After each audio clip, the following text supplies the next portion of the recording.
Better for sure outside, Alex. I mean, you can just see it, right? Well, you can see more. That's the main thing outside here today. Air quality's improved. We'll talk about that here in just a second. The skies are pretty dry here in the Des Moines metro area, at least, as well. We've also got drier air in the humidity side of things, too. Those dew points are in the 50s. They were in the 60s most of the weekend. So not only was it hazy, but the air was kind of thick. So we've improved on both those sides of the equation. Temperatures right now at 74 degrees. Still some storms, though, continuing to sort of fester here down in southern Iowa as we head through the noon hour. Head down that direction, down along Highway 2, sort of right along the Appanoose and Wayne County lines, right around Seymour and headed into Appanoose counties, a little south there. Another one just to the west of Corydon and Allerton there, and then back in southwestern Iowa, west of I-35.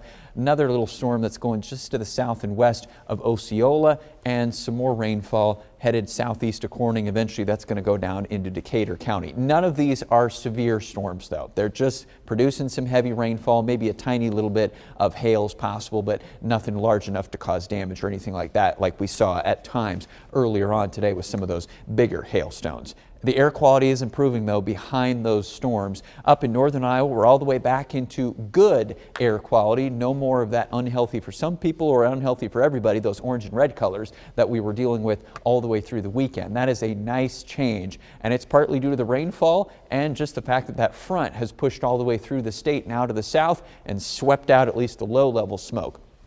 Probably there's still some high-level smoke out there, a little bit of haziness, but nothing that's, affecting your breathing at this point. Now, as we go through tonight and into tomorrow, well, first off today, we're going to push what's left of these last few storms out of the southern Iowa area, probably by 4 or 5 o'clock this afternoon and early evening. There'll still probably be a few storms your direction for at least the next few hours, though. Northern Iowa, you're going to stay pretty much clear in the perfect conditions, really, as we go through the day. Tonight, then, clouds will increase from the west towards the evening and overnight. This is midnight you see here. Get a little bit grayer skies. Some storms will be out over the plains late tonight. Those will come across the Missouri River into western Iowa around daybreak tomorrow, 7 a.m. in the morning.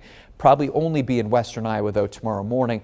And then during the first half of the day, this version of hour by hour doesn't show very much widespread activity, but there'll probably be a few more showers than what this depicts across western, central, and then into southern Iowa. Kind of draw a line diagonally across the state. Best chances over in the southwestern half of Iowa through the morning, and then another little disturbance will come in here later Tuesday evening. Could produce a few more scattered showers and thunderstorms. None of these huge widespread rainfall events, though, for everybody, but we'll keep an eye on it. Today, though, improvements definitely. Storms ending to the south later this afternoon. Skies clearing as you head off into northern Iowa. We're already making progress up that direction. 79 will be the high here in the Des Moines metro area. For all those folks who are going up to Fort Dodge to state softball, going to be a pretty nice day to watch some state softball up that direction. Absolutely. Less smoke. 3 o'clock, I think that's when Carlisle and Winterset play. North Pokes at 5. Later on tonight at 7 is when Albia plays. There's other local teams, obviously, as well. But you're going to have low humidity.